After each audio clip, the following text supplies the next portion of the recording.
Guys, ito na. Sa lahat ng mga nakikinig sa podcast, yung mga nagpa-follow sa YouTube ko, namin, actually, this is the PBA playoffs. And you know that we are always hyped pagdating dito. And again, uulitin namin na the quarterfinals, at least itong Philippine Cup, is really interesting, especially sa mga seedings, no? So to give you guys a rundown of the quarterfinals, the playoff picture yung final, San Miguel, number 1 versus number 8, Meralco. Ginebra versus Converge. Ginebra with a twice to beat. That's 4 versus 5. On the right side, on a different bracket, NLEX versus Rain or Shine. NLEX with a twice to beat.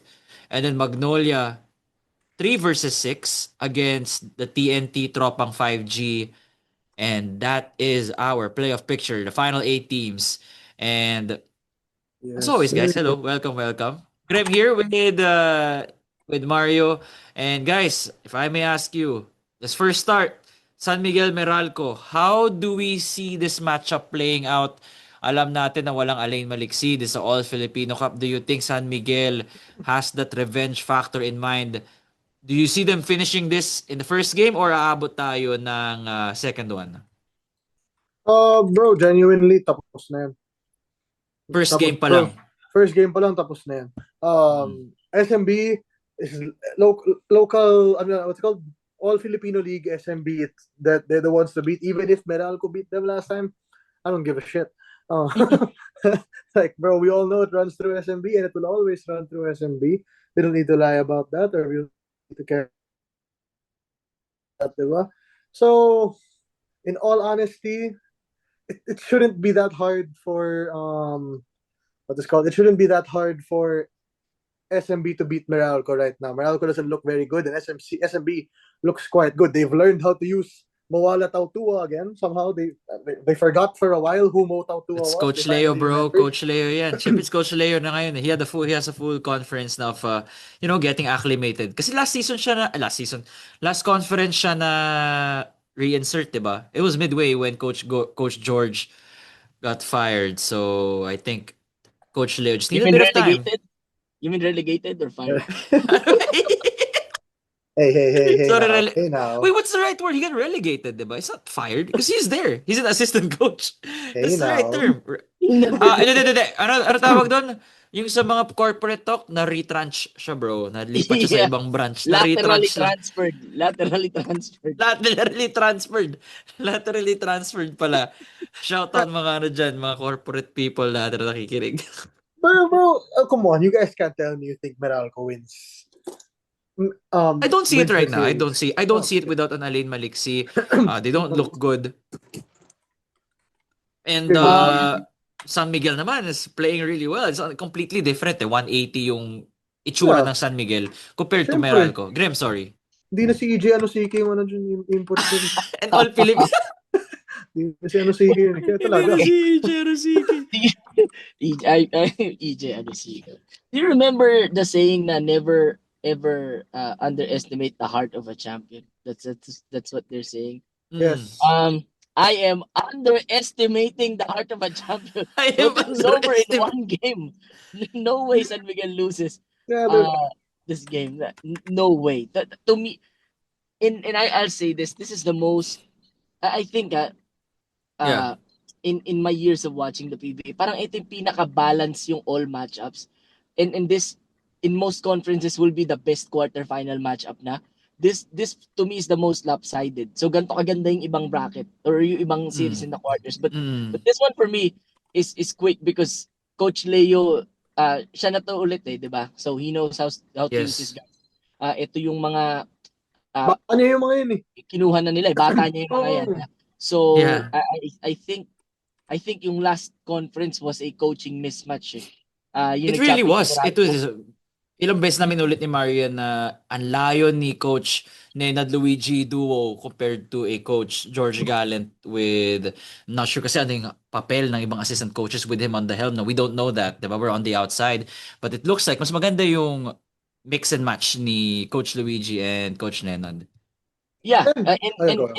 and good job Nico for calling it a duo It's kasi a it's like duo. Hindi, saying it's a Tama ka na duo. dun. Kwame Brown and Uy, Kobe Graham, Bryant It's a tama combined ka. for duo. 82 points. Graham, tama ka na. Kain mo. I haven't eaten But shit. That's why. no, like dead ass though. I'll Oh, be completely honest, guys. oh, I love Chris Newsom. I love what we Chris do. Newsom We did love for Chris Gilas. Newsom. I love what Chris Newsom did for Gilas. I think if he wasn't there in that Gilas team, against Mm-mm. Latvia, we probably lose, right? Mm-mm. Even against Georgia, we could really possibly lose those games. But and even in the recent one, I kind of forgot sino yung mga kalaban nila dun. But Chris Newsom was very good even in the recent tournament when they lost to Chinese Taipei. Mm-mm. Pero right now in the Philippine Cup, don't tell me if I'm wrong, ha, pero I don't really feel Chris Newsom as much this confidence. Like I I think it's don't. because of the team is struggling. Yun lang Yeah, talaga that yun. could be it.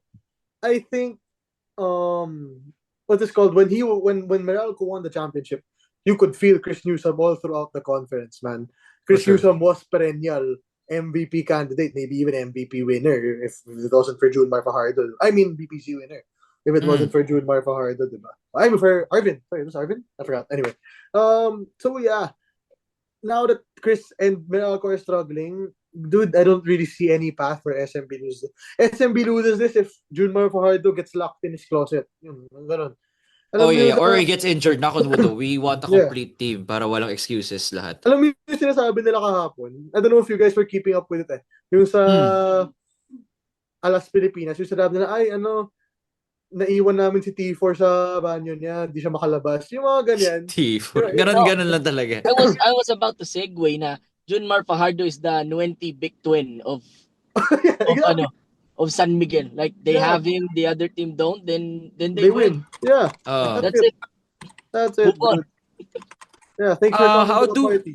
that's basically it, no? Kapag na-lock si Junmar Fajardo for one game, we see the series extending. Pag nakalabas na siya ng closet niya, then San Yeah. Miguel in two.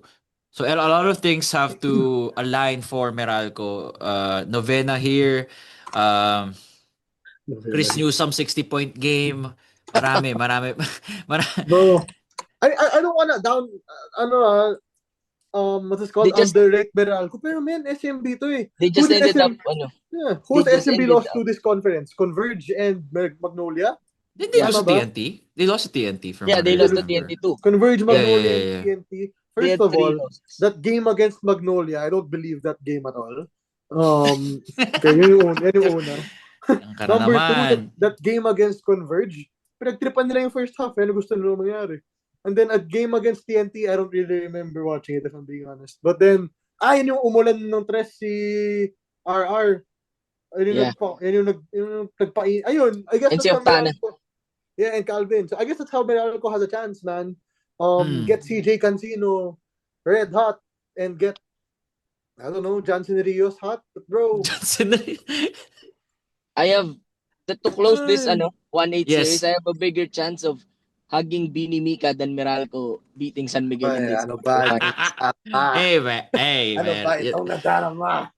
But ito, wait. Sige, next bracket, sorry. Masyado nating minilk yung 1 versus 8. We are looking now at 4 versus 5. Oh, mga fans ng podcast dyan. Oh, magsitayo kayo, mga kabarangay. 4 versus 5, twice to beat ang Hinebra against Converge. How do we see this playing out, gentlemen, mga ating non-biased fans here? Mario Grimm? Oh, ako, for me Hinebra wins but in 2 games. Two In games. 2 games. Okay. In 2 games. 2 games. I I think agree. in the first game, Justin Arana and Justin Baltazar absolutely manhandle Japet Aguilar. I think that's what happens in I game see that 1. happening. I see that happening. But in game 2, Hinebra decides Hinebra blows out Converge.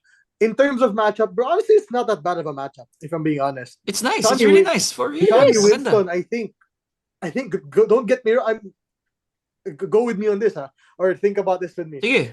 Is Johnny Winston the best scorer out of everybody on both teams? Wait. I think there's Looking a at very the good roster, looking at the Should be it roster. could on He's any top 3. given he is on any given night it could be RJ. It could be But- RJ. You're not wrong. But in Could terms of be. consistency, I would prefer Shawnee. In terms of consistency, like RJ, Shawnee, mas consistent si Shawnee in terms of Hindi, man. effic- Bro, Ano? the reason why RJ isn't consistent is because there are days where RJ isn't allowed to shoot. Yun lang yun. Yeah, we The- see that. Nakikita nga Yeah, natin yeah. yun. Yeah. Pero if you gave RJ the number of touches as same number of touches as Shani, I'd argue they might be the same player right now. But yun nga lang, they don't get the same Mm-mm. touches. They really don't get the same touches. And that could be like major part of it. But again, like I said, Ginebra wins it in 2 games. In game 2, I think it's Troy Rosario who makes his mark against Justin Baltazar. I think in game 2, Scotty locks up Shawnee. Alex Stockton has a stinker of a series because he has to go up against Jamie Malonzo for the entire series. Mm. That's just how I see it playing out. The way I see Converge winning it is how does Converge win this? Well, So, honestly, Stockton doesn't have to be like Stockton has Stockton has to be to legit. be efficient. Kasi yung Yeah. the reason Converge loses is when Stockton shoots 3 for 15, 3 for 14. Na nakikita natin from time to time, no? And it's part of the growing pains of being a superstar or a star. Nakatatak na yung passport niya. Nakatatak na yung passport niya ba? But yeah, that's just how I see it running, man. I don't know about The last Graham. time, I hope Graham agrees. But Graham might say Ginebra in 1. Yes. Yes. You know why? Because they gave away Jordan Heading for free. And Oh that's God. Yeah, I got may mga nagre-request for a podcast there na Yeah. anong we'll do it in a separate episode siguro, guys. Or Zombie siguro yung fight Yeah, ano? but that has been disturbing them since they gave away Jordan Heading. I mean, even when Jordan Heading was there, diba disturbed na nga sila. Now that they gave Jordan Heading away for free, diba yung rumors was Mikey's not coming. How is it gonna affect Converge? We can argue that San Miguel may have dropped the ball in their last game against Converge, diba? If not, they may be a lower seed. But in reality, this team is not, for me, this team is not focused heading into the playoffs. As focused as I want them to be. And I just think that it's very hard to beat what's the winning streak of Ginebra? Three games, no? Heading into the playoffs. Tapos tinalo lang bibigat Magnolia TNT and Rain or Shine. Rain or Shine pa, So kanina. they have the momentum. They are picking up the pace at the right moment. It's very for me, I'm very convinced that the 1-8 and 4-5 semis will be set up before the weekend. Exactly. Alright. Well, the last time na nag-meet yung Ginebra and Converge, Ginebra won 85-66 with Japet Aguilar with 23 points and 10 rebounds against the Justin What? Baltazar. Oh, yeah, it is. Yun. I'm looking at the stats right now. Justin Arana played horrible. He was 2 for 11, 9 points, 11 rebounds. Baltazar, 13 and 10, 6 for 13. So, in a way, kinaya ni Japet nung Oh my God. Philippine Cup. My Quote God nyo, pala yun. Batman. Si Batman pala yun eh. In all honesty, dude, it's fine if what are they called? If Ginebra wins in 1, good job, man. You have more time to rest now. Yeah, I mean, di ba? That's More basically time. how it becomes. Now they have time to rest, so it's fine. My only qualm with it is, ayun nga, I just don't see. For me kasi, the Lakers, yung the LeBron type Lakers, yung magpapamigay ng 1 game para mabasa yun. That, for me, that happens a decent amount of times with Ginebra. Or they have that sort of vibe to them na alam nilang mas malakas sila. So if ever Ginebra does win in game 1, I think it comes after a comeback from the first half. I think I think Converge comes out on fire, probably to start the game. But then probably in the second half is when Ginebra makes a comeback. So for me, it's either Ginebra comes back in game 1 or Ginebra wins in game 2. That's basically it. Yeah. Fair one. Bash me all you want. Love me all you want, Ginebra fans. It's gonna be over on Friday.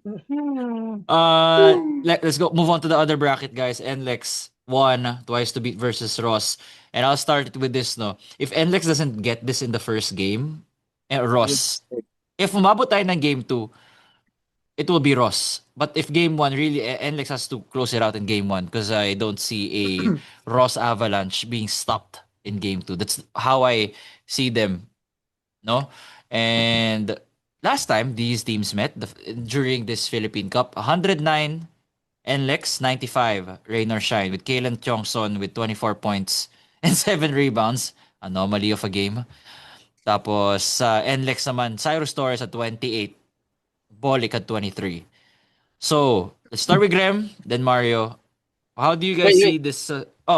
we're legally allowed to talk NLEX now, ano? Dito parang, uy, nasama lang natin Hindi, NLEX sa hindi. usapan. Legit We are na legally usapan na to allowed. about We are NLEX. legally Okay. allowed. Hindi natin binubunot out of the... We are legally allowed. All right. Yeah, I think this one goes 2 games. But I got NLEX winning. In two. NLEX in two. Okay. 2 games. I believe, yeah, I believe that the reason I'm picking them in 2 is they have a closer. Si Bolik. They have a closer. Yeah. You have to have a closer to win sudden death, do or die games. Okay. And Bolik is as clutch as it comes, when it comes to those kinds of players. So I believe he'll be going beast mode in the second game, but they will, in my opinion, drop the ball in the first game, especially Yeng Yao against his former team. Yeah, Iba yung galit niya sa NLEX, bro. spicy Iba yung... matchup din, di ba? No? So I've been winning in 2 games. Not a popular opinion because as a young team, you want them to finish them early. But I think they advance in 2. Gusto ko sila mag-advance para makausap natin si Manong, who was a former Actually, we gotta have them back. Tapos sa wedding niya, so I think we can have him for the upcoming... Tapos sa wedding naman, no? Tapos sa wedding niya, it was 2 days ago or 3 days ago. Basta. Mario, I got Ross in 2, bro. pag nag I 2 got games, Ross Ross in 2 ka rin. I Same, got okay, Ross same in ta. 2. Pa nag game have- 2. Yeah, I think. Yeah, obviously. I think Ross in 2. I love Cyrus Torres and what he's done for NLEX, and I love Brandon Ramirez and what he's done for NLEX. But fact of the matter is, these two people are rookies to the playoffs, man. Ross has been there, bro. Ross has Coach Yang at the helm, and even if I do think Santi Santillan is not as or is right now is better than Brandon, but in the future he probably won't be. Santi has been there for the experience. I think Keith Datu could possibly dominate in the rebounding category. But and if there's one team who I believe's defense can keep up with yung very flowy offense ng NLEX, I think it's Ross, man. The ultra switchable Ross of Mamuyak, Karakot, Clarito, what's his name again? How did you forget? Felix Nokum? Did you Lenetri, mention Nokum. Nokum? Yeah, nakalimutan mo yung main guy. Nokum, Adrian bro. Nokum. Like, I do believe na malakas ang NLEX, but I just think Ross has more experience. Nokum is the main guy, pero yun nga, yung experience na dala ni Keith, yung experience na dala ni Santi, yung experience na dala ni Dre. Siyempre si Bolik may experience din yan. Pero man, yung main guy mo right now, besides from Bolik, is Cyrus and Brandon. Diba? Let's be real. Kevin Alas has just been so this conference. So it's been Cyrus Torres. It's all the knee injuries na rin that he has sustained. Yeah. I mean, to be fair, man, can't be mad at what's his name? At NLEX? Kevin Alas for kasi I mean, his knees, bro. Are your knees good? at your age, man, like ayun. That's why I have Ross in 2. This is not because I hate NLEX. I do, but then this is me trying. I do, but I do though. But I'm trying to be as not biased as I can. I just truly believe that NLEX has the pieces in Gian Mamuyak and Clarito who can stop NLEX. But yung in-hope kong matchup is Clarito versus Fajardo. Dom yung Fajardo versus mo, Clarito. yung Dom Fajardo. Oh, Dom Fajardo. Malamang. Sino Fajardo? Sa kabilang bracket yung SMB. Yan yung dream kong scenario.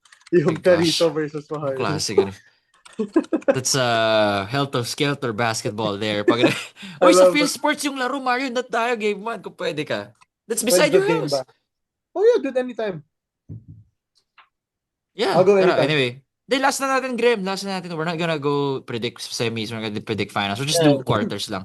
So Alam mo this is naman, the last, guys. kahit naman mag-predict tayo ng semis and finals, alam naman natin sagot ni Grim.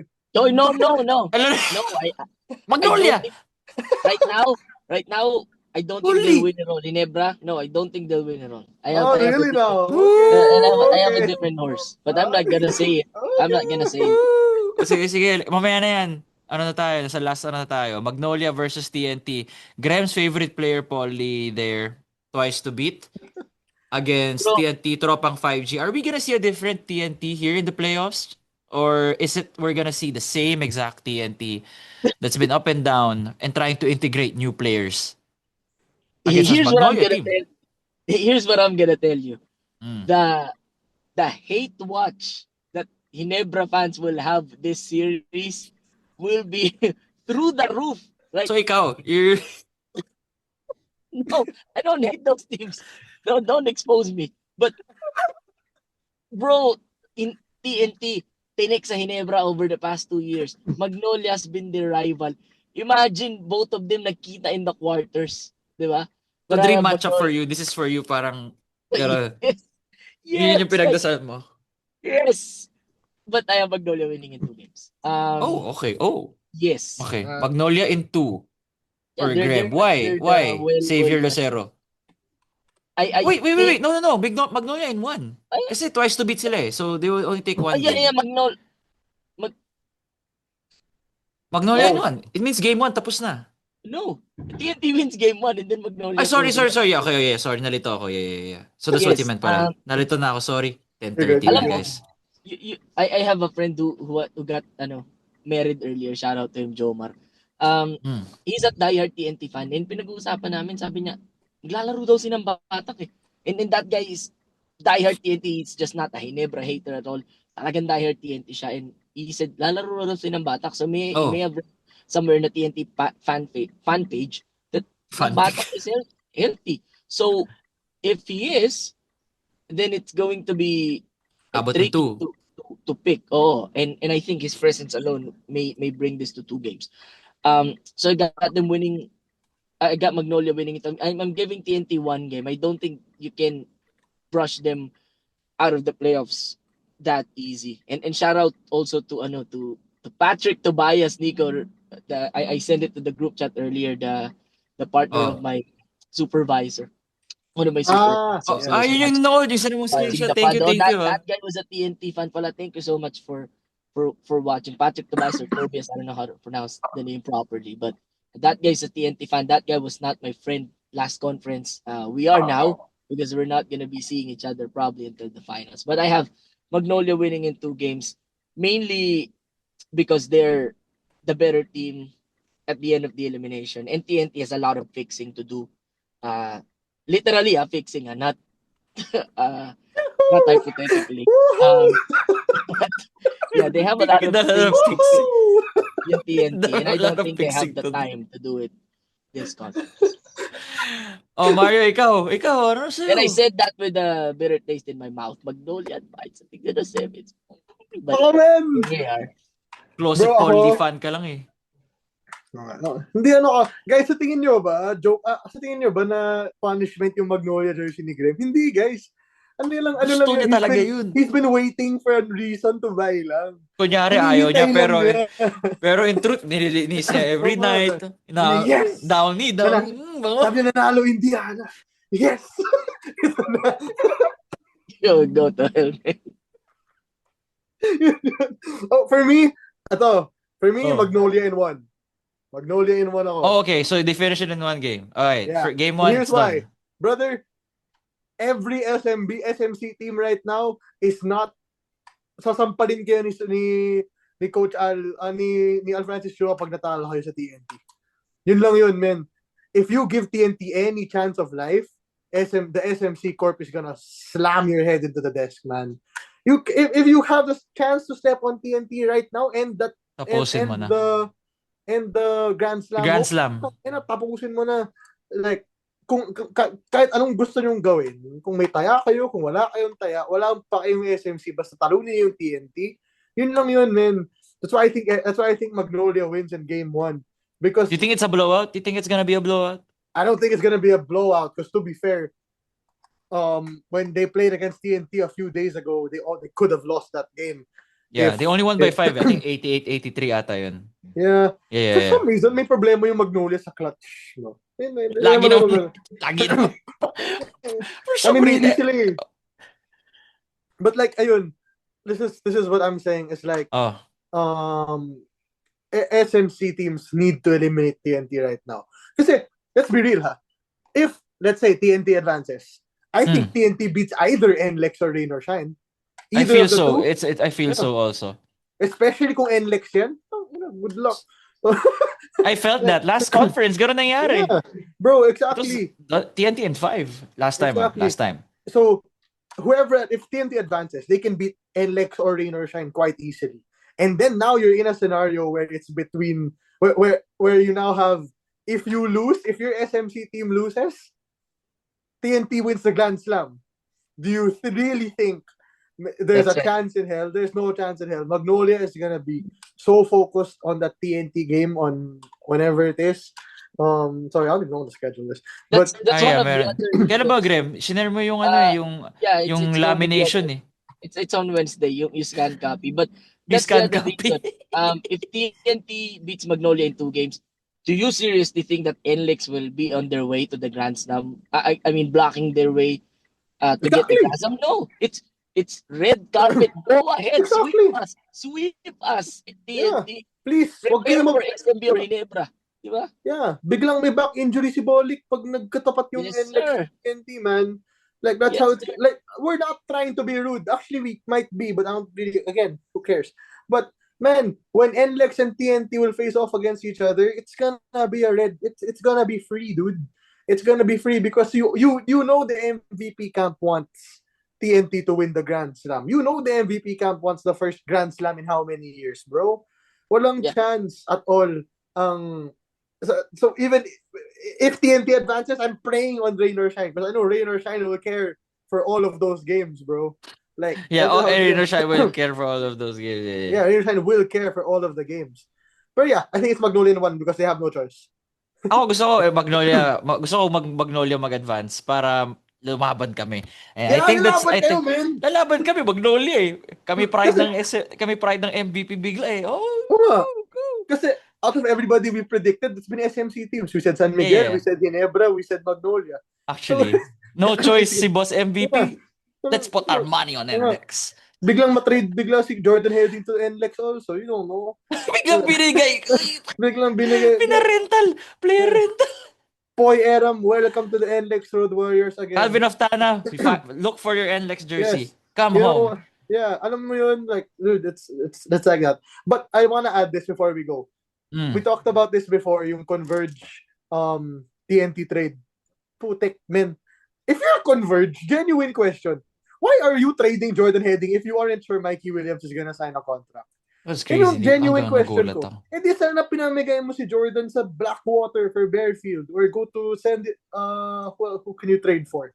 Send him to Ross for Mamuyak and Keith Datu or something like that, bro. Oo. Hindi ka pala sure kung pipirma yung gagong yan, man. At this point, putik, pinamigay nyo si Jordan Heading for Jollibee, man. As in, alam mo yun, like, you gave him for nothing. What's the point? So stupid. It makes no sense to me, man. I'm sure sa comments din. I think tayo tatlo, I think in our group chat na we all have the same sentiments sa bakit to ginawa. Anong klaseng assurance ba Yeah. yung nangyari behind the scenes sa biglang, bakit biglang nag-backtrack? Ba't biglang nag-step back to? So, again, we don't know what's happening behind the scenes and what made on how this deal, I would say, fell through. Bigla na lang, hindi na lang, parang nagulat sila, di ba? Parang blindsided sila na bigla na naman tumaas yung value. So, hindi ba diba na-hash out nyo na yan before? Exactly! Dude, dapat na-hash out nyo na yan. Hindi ko alam bakit hindi. Parang sobrang nonsense na hindi nyo na pag-usapan. If Mikey was with Converge, does Converge beat Ginebra? Or no? Kasi the chemistry issues din at the start. Sabi natin, this is Mikey 2 years post-PBA. Bye, Graham. Well, no, I just have one thing about that. Then I'll sige, go. sige. Tapusin na natin to. No. Why? They have Nards Pinto. Sige, okay na. Mikey Summer! Adios. Adios, amigos. amigos. Mikey Summer! Mikey, stop. From 35 points to 28. 20 minutes. Oh, damn. Cutting myself, bro. But ayun, okay. Oh, sige. Basically, those are my points. Magnolia has, a quick rundown of everything we said. SMB is just completely dominant. Okay, over SMB Metal. to advance. SMB to advance. Ginebra to advance. I say Ginebra to advance, but it won't be easy. I say Ross to advance because of the Right. experience, and I say Magnolia to advance because if they don't, TNT is going to the finals. Because and you do not want TNT in the finals kung ikaw yung SMC group, man. SMC. Yeah. Any way to stop TNT from the Grand Slam, SMC is gonna do it. You know that. All right. So kayo guys, let us know kung ano yung predictions nyo for the quarterfinals. Let us know below in the comments. See you all next time. Follow 5-star rating on Spotify. Like, comment, subscribe on YouTube. Nico here with Mario and Graham. See you all next time. Peace.